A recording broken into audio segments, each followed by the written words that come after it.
श्री परमात्मने नमः।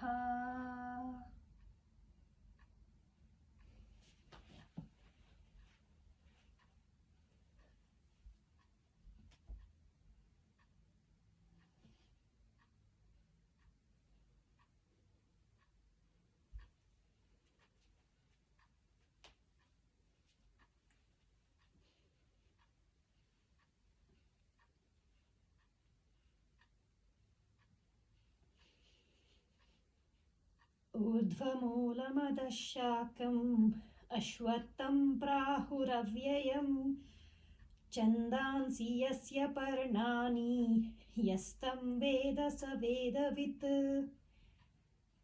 श्रोत्रं चक्षुस्पर्शनं च रसनं घ्राणमेव च अधिष्ठाय मनश्चायं विषयानुपसेवते।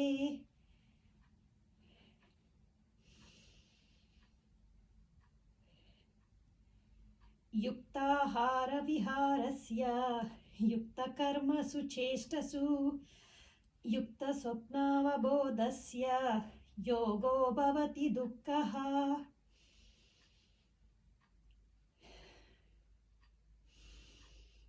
उद्धरेदात्मनात्मानं नात्मानमवसादयेत् आत्मनो ह्यात्मनो बन्धुः आत्मैव रिपुरात्मनः।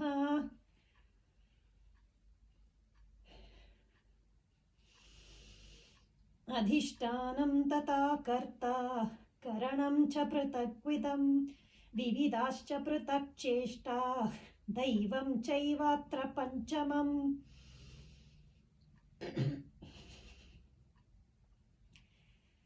पत्रं पुष्पं फलं तोयं यो मे भक्त्या प्रयच्छति तदहं भक्तिप्रतम् अश्नामि प्रयतात्मनः।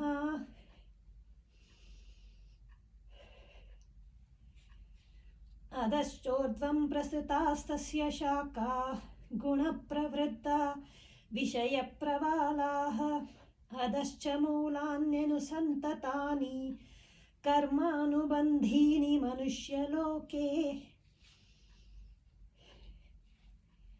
न रूपमस्येह ततोपलभ्यते नान्तो न चादिर्न च सम्प्रतिष्ठा अश्वत्थमेनं सुविरूढमूलम् असङ्घशस्त्रेण दृढेन छित्त्वा।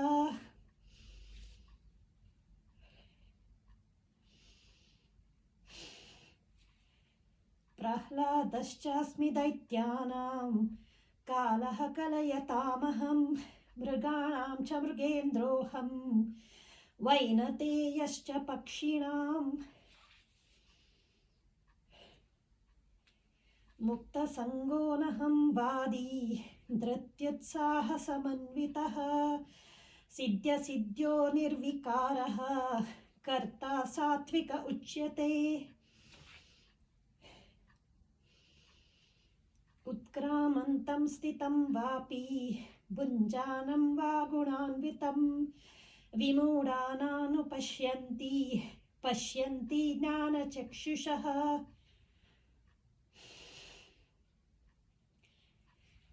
दिवि सूर्यसहस्रस्य भवेदुगपद्युत्थिता यदि भासदृशी सा स्यात् भासस्तस्य महात्मनः।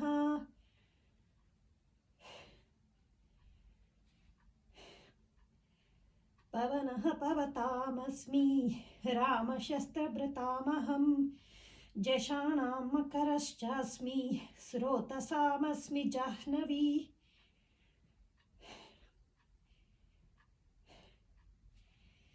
मृत्युसर्वहरश्चाहम् उद्भवस्य च भविष्यतां कीर्तिश्रीर्वाक् नारीणां स्मृतिर्मेधा धृतिक्षमा।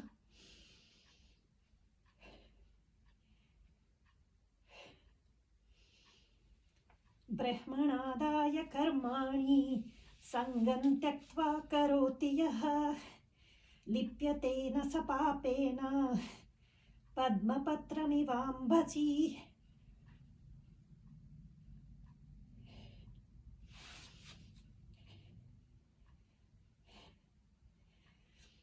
अभयं सत्त्वसंशुद्धिः ज्ञानयोगव्यवस्थितिः दानं दमश्च यज्ञश्च स्वाध्यायस्तप आर्जवम् अहिंसा सत्यमक्रोधः त्यागशान्तिरपैशुनम् दयाभूते स्वलोलुप्त्वं मार्दवं ह्रीरचापलम्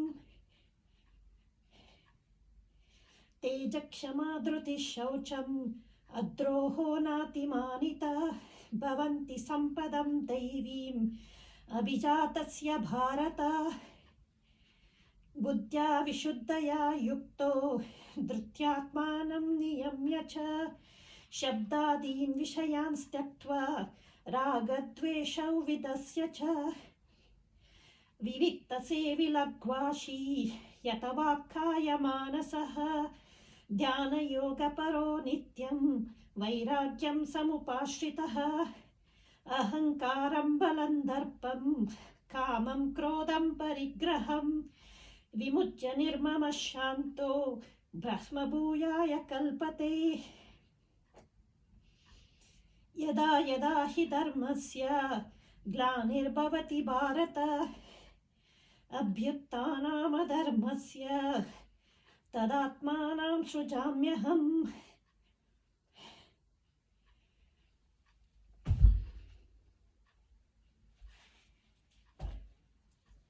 परित्राणाय साधूनां विनाशाय च दुष्कृतां धर्म संस्थापनार्थाय संभवामि युगे युगे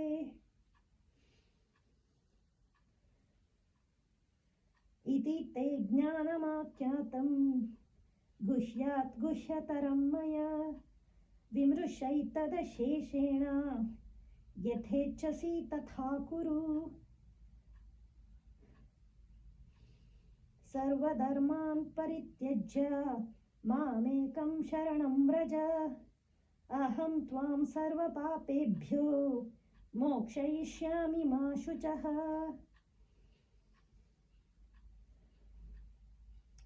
यत्र योगेश्वरो कृष्ण यत्र पार्थो धनुर्धरः तत्र श्रीर्विजयो भूतेर्ध्रुवानीतिर्मतिर्मम